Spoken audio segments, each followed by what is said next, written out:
നമ്മളൊക്കെ ആലോചിച്ച എന്നാൽ ഇനിയും ഉത്തരം കണ്ടെത്തേണ്ട പ്രധാനപ്പെട്ട ഒരു ചോദ്യമുണ്ട്.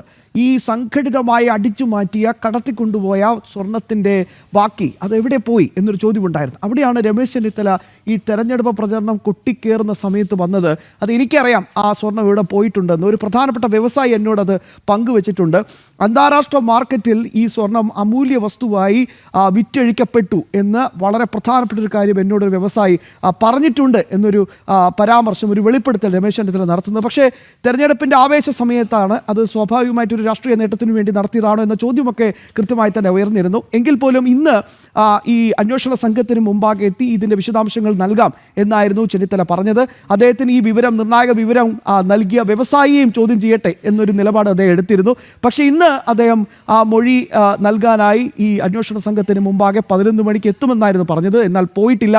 എന്താണ് സംഭവിച്ചത്? ശ്രീനന്ദ റിപ്പോർട്ട് നൽകും.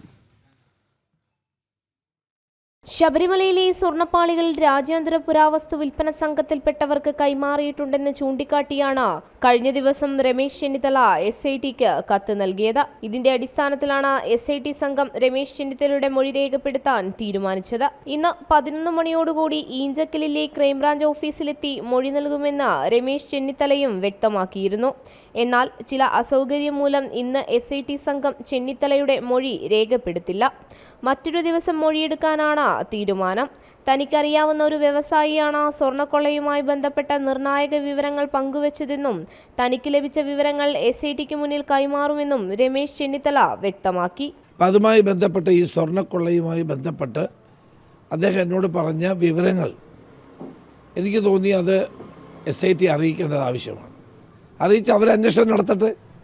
അദ്ദേഹം പറഞ്ഞ കാര്യങ്ങൾ ശരിയാണോ എന്നുള്ള കാര്യം അദ്ദേഹത്തെ വിളിച്ച് ചോദ്യം ചെയ്യട്ടെ. ഇന്ന് ഞാൻ SITയോട് ഈ കാര്യങ്ങളെല്ലാം പറയും. അത് കഴിഞ്ഞിട്ട് അവർ അദ്ദേഹത്തെ വിളിച്ച് ചോദ്യം ചെയ്യട്ടെ.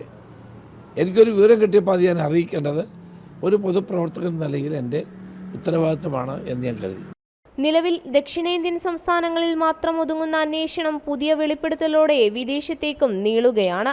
സ്വർണം ബെല്ലാരിയിലെ ജ്വല്ലറി ഉടമ ഗോവർദ്ധന് വിൽപ്പന നടത്തിയെന്നായിരുന്നു മുഖ്യപ്രതി ഉണ്ണികൃഷ്ണൻ പോറ്റിയുടെ മൊഴി.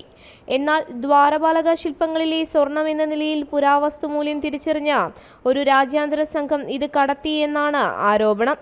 ദുബായിൽ ഇതുമായി ബന്ധമുള്ള ഒരാൾ വിവരം നൽകാൻ തയ്യാറാണെന്നും രമേശ് ചെന്നിത്തല അറിയിച്ചിരുന്നു. ഇതിൽ ഇടനിലക്കാരായ ചെന്നൈയിലെ പുരാവസ്തു വ്യാപാരിയുടെ പേരും ഈ മൊഴി നൽകുന്നതിലൂടെ പുറത്തു വന്നേക്കാം. എന്തായാലും രമേശ് ചെന്നിത്തലയുടെ വെളിപ്പെടുത്തൽ സ്വർണ്ണപ്പാളി കേസുമായി ബന്ധപ്പെട്ട മറ്റൊരു തലത്തിലേക്ക് നീങ്ങുകയാണ്. ജനം, തിരുവനന്തപുരം.